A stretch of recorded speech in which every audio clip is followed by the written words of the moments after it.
Moi. Mä oon taas korjaamolla. Black Friday jälkeiset päivät yleensä vähän hiljaisempia, niin hyvin aikaa olla korjaamolla taas. Ei mitään, viihdyn täällä hyvin.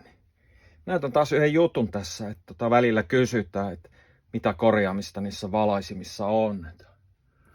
No ei nyt kaikissa olekaan, jossain asennusvalaisimissa, mutta yleensä korjataankin sisustusvalaisimia tai designia tai vintagea tai sen tyyppisiä. Niin tässä oli asiakkaan tämmönen kaarivalaisi kahdella pallolla, pitkät varret. Näin nyt ei kokonaan näy, että tuossa on toinen pallo siinä ja sitten toinen on tuolla varmaan kuvan ulkopuolella irrotettu jo varsista ja oikosulussa. Ja sitten näissä on aika tyypillinen silleen, että kun on vuosikausia ollut tommoset umpikuvut, että no on siellä nyt pienet ilmanvaihtoreijät tuolla, mutta silti kun on hehkulampua käytetty, niin se hehkulampun lämpö ei pääse tuolta kuvusta pois. Ja lampun pitimet palaa aina sitten aikojen saatossa todella huonoon kuntoon. Tääkin oli oikosulussa silleen, että kun toi lampun pidin nyt oikein lähtenyt kunnolla ehjänä edes irti, mutta kuitenkin se oli vähän löysällä tuossa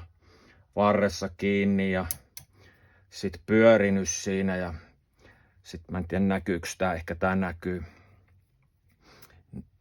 Niin johtimet sit ottanut toisiinsa kiinni, että tossa näkyy toinen johdi ja tossa toinen.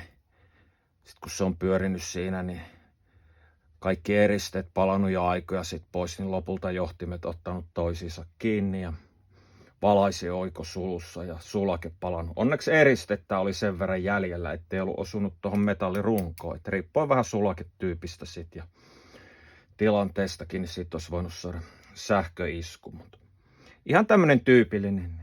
Vaihdan tuohon molemmat lampunpitimet kerralla ja kuupat paikoille ja sitten se on taas uutta vastaava. Ehkä jopa parempi. Tämmönen homma. Hito hyviä hommia. Hyvää vuodenloppua kaikille.